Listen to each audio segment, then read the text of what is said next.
नमस्कार, हिंदी खबर का नंबर 1 डिबेट शो अखाड़ा देख रहे हैं आप और मैं हूं आपके साथ ऋचा सिंह। 2024 लोकसभा चुनाव जैसे जैसे नजदीक आ रहा है, पार्टियों की एक्टिविटी और भी ज्यादा तेज हो गई है। एनडीए हो या पीडीए, सब अपनी अपनी जमीन मजबूत करने में जुट गए हैं और इसी को लेकर 18 जुलाई को दिल्ली में एनडीए की सबसे बड़ी बैठक होने जा रही है, जिसमें उन पार्टियों को भी न्योता भेजा गया है जो एनडीए का हिस्सा नहीं है लेकिन समर्थन जरूर करती हैं। यानी जो बीजेपी के नेतृत्व का समर्थन कर रही हैं उन्हें भी जोड़ने का काम किया जा रहा है और जो बिखर गए हैं उन्हें भी समेटने की कोशिश यहां पर की जा रही है। आज इसी पर होगी चर्चा, लेकिन पहले रिपोर्ट देखिए। दारा सिंह चौहान ने थामा, ओपी राजभर भी ऐसा, विपक्ष ने भी कसी कमर। 24 का सफर लेकिन मुश्किल है डगर, हम साथ साथ हैं। जी हाँ, चाहे पक्ष हो या विपक्ष, 24 के पहले अपनी जमीन को मजबूत बनाने में जुट गया है। कहीं विपक्ष अपनी एकता को मजबूत करने में जुटा है तो कहीं पक्ष बिखेरों को समेटने की कवायद में जुट गया है। जहां विपक्ष अपनी एकता को और मजबूत करने की कोशिश कर रहा है तो वहीं एनडीए यूपी में अपने गठबंधन को और मजबूत करने की कोशिश कर रही है। आपको बता दें कि यूपी में लोकसभा की सबसे ज्यादा 80 सीटें हैं, इसलिए बीजेपी उसे मजबूत करने की कवायद में है। पक्ष हो या विपक्ष, इस समय पार्टियों के लिए एक एक विधायक, एक एक पार्टी अपनी अहम भूमिका रखती है। अब चाहे जो जितना बोल ले, हल्ला कर ले, चिल्ला ले, धरातल पे अब कुछ बचा नहीं है कि जो कोई मोर्चा बना के लड़ाई लड़ ले। अब जो लक्ष्य है, भारतीय जनता पार्टी ने जो लक्ष्य रखा है, उत्तर प्रदेश में जो माननीय भूपेंद्र चौधरी जी के नेतृत्व में जो लड़ाई हो रही है, चाहे हमारे दयाशंकर सिंह जी परिवहन मंत्री जी हों, चाहे ब्रजेश पाठक जी हों, चाहे केशव देव मौर्य जी हों, चाहे स्वतंत्र देव पटेल जी हों, चाहे संजय निषाद जी हों, चाहे अनुप्रिया पटेल जी, ये सब लोग जो जगह जगह इस तरह का जो लड़ाई की शुरुआत है, उस लड़ाई में अब कोई टिक नहीं पाएगा। मैं ये कहना चाहूँगा कि 17-18 जुलाई को होने जा रही लाइक माइंडेड पार्टीज़ की बेंगलोर में जो बैठक है, उसमें आम आदमी पार्टी आदरणीय अरविंद केजरीवाल जी की अध्यक्षता में हिस्सा लेगी और इस बैठक में अपनी बात रखेगी। अब आने वाले दिनों में भारत की जनता को तैयार रहना चाहिए कि जो भाजपा चाहेगी, जाने या अनजाने, ओवैसी साहब यही बोलेंगे, किसी को मालूम नहीं। जब हम लोग एक मंच पर आ रहे थे, आने की कोशिश कर रहे थे, तो वो गैर कांग्रेसी मंच बनाकर तेलंगाना के मुख्यमंत्री एक तीसरा मोर्चा बना रहे थे जो भाजपा के लिए सुविधाजनक हो। हम 1:1 की बात कर रहे हैं, एक उम्मीदवार दूसरे भाजपा के उम्मीदवार के सामने, और वो तो कह रहे थे कांग्रेस को शामिल ही नहीं करना चाहिए, गैर कांग्रेसी गैर भाजपा गठबंधन बना रहे थे। और अब उनकी पालकी ढोने के लिए ओवैसी साहब, इसलिए कि भाजपा जो चाहती है, जाने अनजाने ओवैसी जी को वही बोल रहा है। जहां ओपी राजभर के जाने से बीजेपी को यूपी में मजबूती मिलने वाली है, तो वहीं विपक्ष भी अपनी शर्तों को दरकिनार करते हुए बीजेपी के खिलाफ एक साथ मोर्चा संभाले हुए हैं। 24 में कौन किस पर भारी पड़ेगा, ये तो बात की बात है, लेकिन पार्टियों की ओर से जो तैयारियां हैं वो बहुत तगड़ी है। बेंगलुरु में विपक्ष की करीब 24 पार्टियों की मीटिंग, दिल्ली में एनडीए की बैठक में करीब 30 पार्टियां शामिल। यूपी में गठबंधन मजबूत कर रही एनडीए, यूपी में लोकसभा की सबसे ज्यादा सीटें, 80 सीटों को अपने पाले में लाने की कवायद तेज। 24 की चुनाव को लेकर इस बार बीजेपी जहां एक बार फिर अपनी सरकार दोहराने को लेकर कड़ी मशक्कत कर रही है, तो वहीं विपक्ष पुरजोर कोशिश कर रहा है कि इस बार 24 की टोर जनता विपक्ष के हाथों में दे।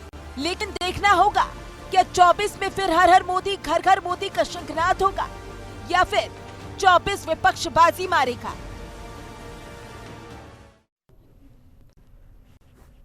तो देखिए एनडीए अब एक्शन में आ चुकी है, लेकिन सबसे बड़ी बात है कि आखिरकार एनडीए की बारी ही पर पीडीए की तैयारी कितनी है और कौन किस पर भारी पड़ेगा, ये बड़ा सवाल है।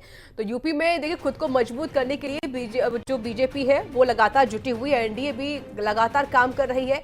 सबसे बड़ी बात है जिस तरीके से एनडीए ने अपने आप को मजबूत करने की कोशिश की, क्योंकि देखिए ओपी राजभर अब एनडीए में शामिल हो चुके हैं। यहाँ तक कि महाराष्ट्र में क्या हुआ ये हर कोई जानता है। इसके अलावा कहा यह जा रहा है कि उत्तर प्रदेश में भी जो दारा सिंह चौहान है वो भी आज बीजेपी में शामिल हो सकते हैं, क्योंकि 18 जुलाई को एनडीए की बड़ी बैठक होने जा रही है। इसके साथ ही आज देखिए विपक्ष की बड़ी बैठक है। आज 17 और 18 जुलाई को विपक्ष की बेंगलुरु में बड़ी बैठक हो रही है। इसके बाद 18 जुलाई यानी कल बीजेपी की बड़ी बैठक होगी, दिल्ली में एनडीए बैठक करेगी। और इसके अलावा देखिए कहा यह जा रहा है कि बीजेपी ने लगभग 19 ऐसे दल है जिनको इनविटेशन भेज दिया है, और कहा यह भी जा रहा है कि लगभग 30 ऐसे दल होंगे जो कि एनडीए की बैठक में शामिल होंगे। लेकिन विपक्ष का जिस तरीके से देखा जा रहा है कि विपक्ष के जो दल है लगभग अब 24 से 25 है वो इसमें शामिल है, कि जो पलड़ा जो भारी है फिलहाल अभी एनडीए का दिखाई दे रहा है। सबसे बड़ी बात है खुद को और मजबूत करने के लिए जो एनडीए जुटी हुई है, क्या वो विपक्ष का सामना कर पाएगी, ये बड़ा सवाल यहाँ पर खड़ा होता है।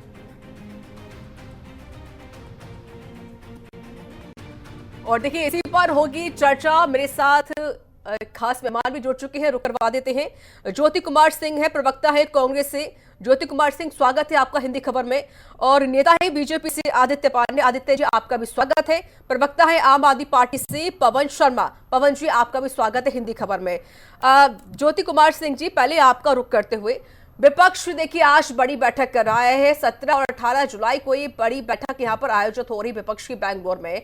और लेकिन सबसे बड़ी बात है कि विपक्ष की तस्वीर जो नजर आई थी पटना में, वो तस्वीर अब नजर क्यों नहीं आ रही है, क्योंकि एनडीए मजबूत होती जा रही है। क्यों, उससे तो बेहतर नजर आ रही है आप लोगों के हिसाब से। तो वहां पर 15 लोग मिल रहे थे, यहाँ 23, 24, 25 लोग मिलेंगे, पार्टियां मिलेगी। तो वो तो बेहतर है आप लोगों के हिसाब से। हमारे लिए उस समय भी अच्छा था और ये भी अच्छा है और आगे भी अच्छा रहेगा। लेकिन सवाल वो नहीं है। सवाल क्या है? सिंह साहब सुन लीजिए, आपकी ठीक है 24-25 पार्टियां मिल रही हैं, लेकिन बीजेपी के खाते में 30 पार्टियां हैं सर, आपसे ज्यादा है। मैं उसी बात पर आ रहा हूं कि आप देखें, जब विपक्ष की पार्टियां महागठबंधन के लोग जब मिल रहे थे तो ये बोल रहे थे कि मोदी अकेला लड़ेगा इन विपक्षियों से। क्या हो गया मोदी जी को? क्यों डर लग गया महागठबंधन के लोगों से? क्यों विपक्ष के पार्टियों से डर लग गया? क्यों इनको जो लालची परिवार वाले के आधारित पार्टियां हैं, क्यों उन पर इनको आश्रित होना पड़ रहा है? और कल ही अमित शाह ने बोला था कि छोटी छोटी पार्टियां आ रही है, इससे जो है एनडीए मजबूत होगा और मोदी मजबूत होंगे। अरे भाई, कांग्रेस पार्टी वही तो कह रही है ना कि नरेंद्र मोदी का चेहरा खत्म हो गया, जब नरेंद्र मोदी नहीं चलेंगे। अब इसलिए उनको छोटी छोटी पार्टियां, जो लालची पार्टियां, जो परिवार के आधारित पार्टियां, उनको लाना पड़ रहा है और विपक्ष का सामना करने के लिए। लेकिन मैं फिर भी बता देता हूं, मैं फिर भी आपको बता देता हूं आपको कि ये इनका जो 23 जून को जो पटना में जो मीटिंग हुई थी, उस मीटिंग में बीजेपी को उखाड़ फेंकने का जो रोड मैप तैयार हुआ था, उसी का ये दूसरा चरण आज बेंगलुरु में हो रहा है, फिर तीसरा भी होगा और पूरा खाका खींचा जाएगा और इनको पूरा इनकी जमानत जब्त होगी पूरे एनडीए की। ठीक है आदित्य पांडे जी, सिंह साहब कह रहे कि भाई आपको डर लगने लगा है विपक्ष पार्टियों से, तभी तो आप पूरा गठबंधन इकट्ठा कर रहे हैं, आप छोटे छोटे दलों को एक साथ लेकर आ रहे हैं अब। जी देखिए, ये इनकी अपनी सोच है और इनकी पार्टी किस तरह लगातार हाशिए पे आ रही है ये भी जानते हैं, क्योंकि अब ये करे भी तो क्या करें, डिबेट में तो बोलना ही है। देखिए, हमारी पार्टी सदैव संवाद से समाधान की बात करती है और इस तरह की संवाद हमेशा करती रहती है जिससे अपना गठबंधन मजबूत हो। गरीब कल्याण की जिसमें बात होती है, जिसमें कि हमारे आर्थिक सौहार्द की बात होती है, राष्ट्रीय सुरक्षा की बात होती है, इस तरह के संवाद हम हमेशा करते रहते हैं जिससे हमारा गठबंधन मजबूत होता रहता है। और हमारी विचारधारा से मैच करती हुई जितनी पार्टियां हमारे साथ होती रहती हैं, जिस तरह की आप देख रहे हैं कि हर पार्टी से लोग टूट के हमारे पार्टी में आ रहे हैं। क्यों आ रहे हैं? अच्छा, एक बात बताइए आदित्य पांडे जी, एक बात बताइए कि जिन लोगों ने आपका विरोध किया था, जिन्होंने आपको भला बुरा कहा था, आप तो उनको भी अपने साथ ले रहे हैं। नहीं, देखिए राजनीति में विचारधारा जब कभी का हमारी विचारधारा से लोगों की विचारधारा नहीं मिलती है, लेकिन हम लोग लगातार संवाद करते हैं, समाज से समाधान करते हैं। हम हमारे छोटे कार्यकर्ताओं से लेकर बड़े कार्यकर्ताओं तक लगातार संवाद में रहते हैं, तो किसी बात पे हमारे साथ सम्मिलित हो जाते हैं, जिसमें जैसे कि आपने अभी देखा कि राजभर साहब हमारे साथ सम्मिलित हो गए। क्यों हो गए? क्योंकि हम लोग गरीब कल्याण की बात करते हैं, जो कि वो भी करते हैं, तो इसलिए आज हमारे साथ हैं। बाकी पार्टियों में ये स्थिति नहीं बन पाती, वो अपने कार्यकर्ताओं के साथ संवाद नहीं कर पाते, क्योंकि अच्छा, वो अपने चुनाव हुआ था 2022 में विधानसभा का, तब ये नहीं दिखा तो ओपी राजभर को। नहीं, बिल्कुल मैंने कहा ना कि वो उनके क्या हुआ, वो जब सपा के साथ थे तो उनको क्या मिल गया। वो हमें अपने मंच से खुद ही कह रहे हैं कि जब बाद में आए थे ना, पहले तो आपसे तोड़ा था ओपी राजभर ने। मैं बता रहा हूँ जब चुनाव आता है तो बाकी पार्टियों को उनकी याद आ जाती है, लेकिन जब चुनाव बीत जाता है तो उनको दरकिनार कर दिया जाता है। सर, ये बात तो आप पर भी लागू हो रही है ना, ये बात तो आप पर भी लागू होती है। चुनाव आ गया 24 का, तो आपको भी याद आ गई ओपी राजभर की, और आप अच्छे से जानते कितना दबदबा है ओपी राजभर का पूर्वांचल में। जी देखिए, मैंने वही कहा ना कि हम लोग लगातार संवाद का स्थापित करते रहते हैं, और जो हमारी नीतियों से मैच करते हैं हमारे साथ आ जाते हैं। हम लोग किसी की अनदेखी नहीं करती, क्योंकि हम लोग नीचे हमारा आखिरी कार्यकर्ता से लेकर बड़े विपक्ष चुनौती है आपके सामने, विपक्ष चुनौती है आपके सामने, ये बताइए सर।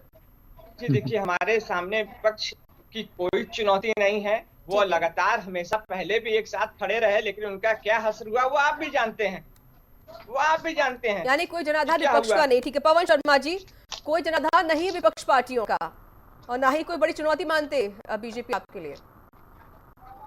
देखिए ऋचा जी, मुझे लगता है कि पिछले 75 साल के इतिहास में सबसे कमजोर प्रधानमंत्री का और सबसे कमजोर सरकार भारतीय जनता पार्टी की आई है। पिछले 9 साल में इतने बड़े फेलियर इनका रहा है, जिससे भारतीय जनता पार्टी घबराई हुई है, हर मोर्चे पे घबराई हुई है। जब देश के लोग उनसे मांग कर रहे हैं महंगाई पे, बेरोजगारी पे, किसानों की आय पे, सब पे जब लोग उनसे बात कर रहे हैं, इनके पास कोई जवाब नहीं होता। और उसके बाद भारतीय जनता पार्टी गुंडागर्दी करने को उतर आई है। आपने दिल्ली में देखा होगा किस तरह सुप्रीम कोर्ट के फैसले को कुचल के आधी रात को दिल्ली के लोगों का अधिकार छीन लिया, दिल्ली के लोगों से के अधिकार से दिल्ली के लोगों को वंचित कर दिया। उसके बाद ये मुहिम छेड़ी गई। मुख्यमंत्री अरविंद केजरीवाल जी ने सारे राज्य की पार्टियों से कहा कि भारतीय जनता पार्टी यहाँ चुनाव हार जाती है, उस राज्य में गुंडागर्दी करने को उतर आती है राज्यपाल उपराज्यपाल के माध्यम से। और आज देखिए कल कांग्रेस ने उस पर समर्थन दिया, और बाकी सारी तमाम पार्टियों से, जिससे मुख्यमंत्री अरविंद केजरीवाल जी ने समर्थन की बात कही थी कि इस काले कानून को रोकने के लिए सारी पार्टियों को एक मत आना जरूरी है। और सारी पार्टियों ने एक मत दिखाया। मैं आगे बता रहा हूँ, कांग्रेस का बताइए ना सर, आप पार्टी को मजबूत करने की बात कह दी, विपक्ष एक साथ खड़ा है, लेकिन सर तस्वीर वो नजर नहीं आती धरातल पर, वो सिर्फ पिक्चर्स पर दिखती है कि हाँ भैया फोटो करा लिया, हम सब एक साथ हैं, लेकिन हम पर्सनली एक साथ नहीं है किसी के भी। ऋचा जी, आज देश के सामने बहुत बड़ा संकट है संविधान को बचाने का। और आज इस संविधान को बचाने के लिए जो पार्टियां देश से प्यार करती है, सारी पार्टियां एकजुट आ रही हैं। और कल का आपने देखा होगा कांग्रेस ने समर्थन दिया, लेकिन बीजेपी कहते हैं कि संविधान बचाने के लिए नहीं सर, आप अपने आप को बचाने के लिए करते हैं। ठीक है ज्योति कुमार सिंह, मैं पूरी बात कर दूं। ठीक सर, 30 सेकंड सर। हाँ, मैं वो कह रहा हूँ कि आज भारतीय जनता पार्टी निरंकुश हो चुकी है, और ये घबरा रहे हैं कि देश के लोग जो सवाल कर रहे हैं इनके पास कोई जवाब नहीं है। 9 साल में देश को इन्होंने रसातल में लेके जाने का काम किया है। और आज देखिए जो पार्टियां देश से प्यार करते हैं इकट्ठी हो रही हैं। 2019 के चुनाव में भारतीय जनता पार्टी को मात्र 37% वोट मिला था, जो 63% लोगों ने वोट दिया जो भारतीय जनता पार्टी के खिलाफ थे, और आज बढ़ के बहुत ज्यादा वोट शेयर बढ़ गया है जो भारतीय जनता पार्टी के खिलाफ है, इनकी नाकामियों के खिलाफ है। अब वो सब लोग आंख उठा के देख रहे हैं कि कौन सी पार्टी क्या भारतीय जनता पार्टी हराने के लिए तैयार हो रही है। मैं 5 सेकंड बोलूंगा। 1977 में इंदिरा गांधी जी की सरकार थी, उस समय उनकी सरकार बहुत लोकप्रिय थी, चरम पे थी। और उसके बाद जनसंघ के अंदर सारी पार्टियां इकट्ठा हुई विपक्ष की, और उन्होंने एक कैंडिडेट कांग्रेस के सामने खड़ा किया था, और उस समय देखिए कांग्रेस की बहुत बुरी हार हुई थी। तो आज वही हो रहा है कि सारी पार्टियां इकट्ठी हो रही हैं भारतीय जनता पार्टी गुंडागर्दी को रोकने के लिए, और अब देश के लोग भी देख रहे हैं, जिससे ये बौखला गए, किसी को भी अपनी पार्टी में शामिल करने के लिए तैयार हो रहे हैं आज। ठीक है सिंह साहब जी, देखिए अभी भारतीय जनता पार्टी के प्रवक्ता बता रहे थे, राष्ट्रीय सुरक्षा के बारे में बात कर रहे थे, वो बात कर रहे थे सबका साथ सबका विकास का बात कर रहे थे। अब देखिए इनके पोल ये खुद ही खोल देते हैं, ये कोई विपक्ष की पार्टियां नहीं खोलती, ये खुद ही खोल देते हैं। इनके ही द्वारा बनाए गए गवर्नर सतपाल मलिक ने राष्ट्रीय सुरक्षा के बारे में मतलब तार तार कर दिया इनको, और इनका जवाब नहीं दे पाए। और आज तक एक press conference Bharatiya Janata party के प्रवक्ता सतपाल मलिक के जवाबों का नहीं दे पाए। पुलवामा पर जो हमले हुए, जब उन्होंने प्रधानमंत्री को बोला, प्रधानमंत्री बोले चुप हो जाओ, उसका प्रधानमंत्री ने जवाब नहीं दिया। जब वो मांग कर रहे थे कि यहां पर सैनिकों को, यहां पर जो आर्मी फोर्स है उनको हेलीकॉप्टर चाहिए, उस पर कोई जवाब नहीं मिला। देखिए, दूसरी बात ये कर रहे हैं विकास की बात, ये मैं नहीं कह रहा।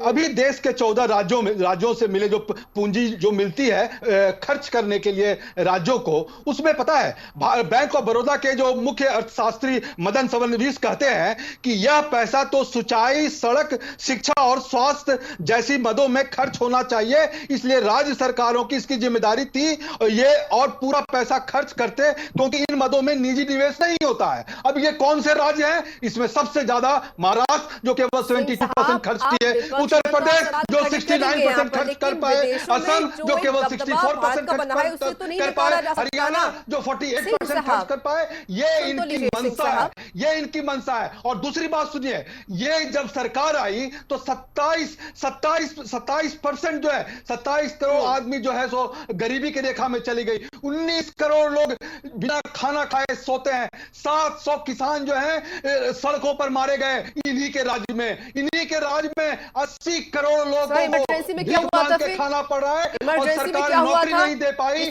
नौकरी नहीं दे पाई, और उनको इमरजेंसी में क्या हुआ था सर? मुआवजे के तौर पर फ्री में राशन आदित्य पांडे जी, बताइए क्यों है? क्योंकि बेरोजगारी है। आज के इसी सरकार में 42% युवा बेरोजगार है। आप पूछे इनसे क्या करते हैं तो और बताते हैं। जब ये बात करते हैं, संविधान की बात करते हैं और हमारी जिसको पार्लियामेंट का इनॉग्रेशन करते हैं, महिलाओं देते हैं। ये जब महिलाओं का दिवाली की बात करते हैं तो इनका ये चेहरा खुल जाता है। आने वाले आगामी चुनाव में इनके पास कोई प्रासंगिक मुद्दा है नहीं है। इनका काम केवल नकारात्मकता फैलाना है और केवल उंगली उठाना है। ये भी तो इतने सालों से सत्ता में थे, इन्होंने क्या किया कि जनता ने इनको नकार दिया? ये सारी पार्टियां अपने व्यक्तिगत उसके लिए अपने उद्देश्य सजाती रहती हैं, लेकिन इनकी बारात सदैव पैदल लौट जाती है, क्योंकि जीत का तिलक जनता लगाती है, कोई पार्टी व्यक्तिगत नहीं लगाती है। और जनता ने इनको पूरी तरह से नकार दिया है। अब हमको बताइए कि ऐसी कौन सी बात है राहुल गांधी के अंदर जो प्रधानमंत्री बनने की बात कहते हैं? कुछ नहीं है, लेकिन फिर भी हमको ही प्रधानमंत्री बनाना। क्या है उनके अंदर ऐसा? क्या है उनके अंदर ऐसा? आज जितना सारी जनता जानती है कि केवल एक मोदी जी हैं जो पारदर्शिता के साथ अच्छा शासन दे सकते हैं, इसलिए हमें चुन के आती है। आप इतने सालों से थे, आपको क्यों जेपीसी नहीं कराते हैं? क्यों नहीं पारदर्शिता करते हैं? तो जेपीसी क्यों नहीं कराते हैं? क्यों डरते हैं जेपीसी से? आप एक जेपीसी करण जो एक विपक्ष का नेता जो पूरे देश का युवा सम्राट है, उसको आपने पार्टी से निकलवा, षड्यंत्र करके उनको पार्लियामेंट से निकलवा दिया, उनका घर छीन लिया। क्या सोचते हैं आप कि जनता देखती नहीं है? जनता देखती है। और आपको इन सारे कारनामों का, इन सारे कुकर्मों का 2024 में आपको जवाब मिलेगा। इस बात को याद रखिएगा। तो आपको निरंतर मिल रहा है, हर मुद्दे पे मिल रहा है। आपके क्या मिल रहा है? कर्नाटक में हनुमान जी ने गदा आपको दिखाया है। आप बजरंग दल और बजरंग बली की बात कर रहे हैं। आपको समझा दिया वहाँ की जनता ने कि आपको हिमाचल में भगाया और अभी आप मध्यप्रदेश में आ रहे हैं, अभी आप छत्तीसगढ़ में हारेंगे, आप हारेंगे, आप तेलंगाना हारेंगे, सारे जगह आप हारेंगे। ये इस बात को आप याद रखिएगा। किस तरह से लॉन्च हो जाए, राहुल गांधी किस तरह से लॉन्च हो जाए, इसलिए क्यों डर लगता है? क्यों डर लगता है राहुल गांधी से? क्यों डर लगता है राहुल गांधी से? राहुल गांधी से क्यों डर लगता है आपको? सर देखिए, समय की बहुत कमी, प्लीज आप ऐसे मत लड़ाई कीजिए, आराम से बात कीजिएगा, ठीक है? पवन शर्मा जी, भारतीय जनता पार्टी के लोगों के करके सर आप क्यों बोलते बार बीच में? सर उन्होंने काम किया, सिंह साहब आप क्यों बोलते बार बीच में? आप नंबर आता है ना सर, टाइम देती हूँ ना मैं आपको, डाउन कर दीजिए। अरे सिंह साहब, मैं कुछ कंट्रीब्यूट करना चाहता हूँ, थोड़ा सुन लीजिए 5 सेकंड मुझे। सुने कहा, इनको तो ट्रेनिंग दी जाती है ना भैया, हमको बस आपको बोले जाना, सुनना किसी की भी नहीं है। तथ्यों को थोड़ा मैं ऐड करना चाहता हूँ ऋचा जी। देखिए, आज के दौर में भारतीय जनता पार्टी बहुत कमजोर हुई है। मैं क्यों कह रहा हूं कि 2019 के जब लोकसभा का चुनाव था उसके बाद 20-22 राज्यों में भारतीय जनता पार्टी की एनडीए की सरकार हुआ करती थी।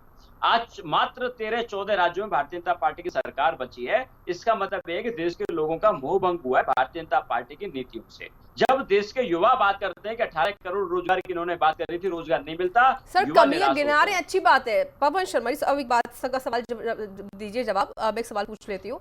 अब जिस तरीके से देखा जाएगा अब बीजेपी जो एनडीए है वो खड़ा कर रही है पीएम मोदी को, वही चेहरा सामने रहेगा। आपकी तरफ से क्या स्ट्रैटेजी है और आप इसे खड़ा करने वाले हैं पीएम के सामने? देखिए, हमारा चेहरा संविधान है। भारतीय जनता पार्टी गुंडागर्दी में, अहंकार में संविधान को कुचल रही है। सारे राज्यों में जहां चुनाव आते हैं वहां पे जोड़ तोड़ करती है, सीबीआईडी का इस्तेमाल करती है। सर एक सिंपल सवाल पूछा, जवाब दे दीजिए। आप फिर से पहुंच गए बीजेपी के पास। हमारा चुनाव है सर, सिंपल एक बात पूछिए कि चेहरा कौन होगा जो खड़ा होगा पीएम मोदी के सामने? किसकी फेस पर चुनाव लड़ने वाले हैं आप?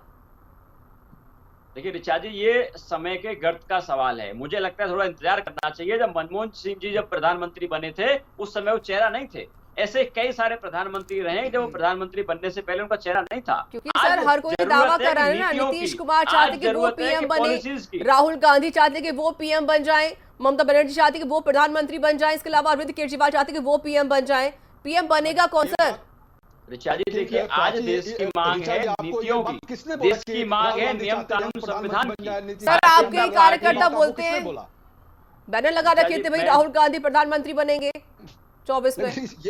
ये कहाँ का स्टेटमेंट है बताएं आप? ये आप तो अपने मन से इस बात को बने, आज समय की मांग है। मन से नहीं बोल रही मैं, ये किसी का स्टेटमेंट तो नहीं है। बैनर लगे होते हैं, आप यहाँ का बैनर देख लीजिए, नीतीश कुमार का लगा हुआ था। चुन कर आएंगे तो हम प्रधानमंत्री चुनेंगे, उसमें तो कोई बात है ही नहीं। और इतने बड़े बड़े मुद्दे हैं कि इसमें अभी लोगों को उससे संघर्ष करना है। अच्छी बात बताइए, ठीक है सिंह साहब आप बताइए, हम कोई किसी और मुद्दे बात नहीं कर रहे। ये बताइए कि कोशिश थी कि पीडीए को आगे बढ़ाया जाए, लेकिन पीडीए का विस्तार नहीं बढ़ रहा बल्कि एनडीए का विस्तार और बढ़ता जा रहा है।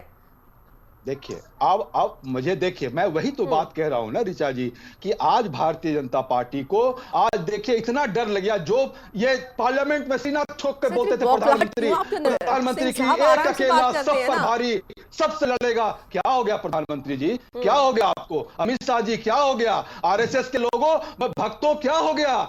राहुल गांधी से क्यों विपक्ष के स्कूल में से डर गए? अरे राहुल गांधी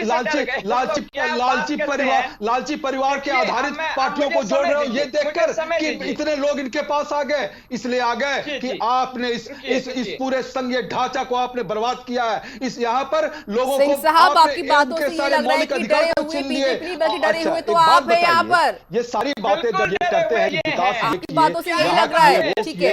आदित्य पांडे विकास पर बात करते हैं, विकास के साथ नाम लेते हैं। आप फ्रांस जाते हैं और सारी मीडिया दिखाती है कि देखो मोदी जी को। अरे भाई साहब, ये आजादी के बाद से नेहरू से लेकर इंदिरा जी से लेकर अटल बिहारी वाजपेयी तक जो काम किए हैं, जो इस देश के वैज्ञानिकों ने काम किया है, जो इस देश के लेखकों ने काम किया है, उसके आधार पर आपको वहां इज्जत मिलता है और यहाँ डंका दूसरी तरफ से।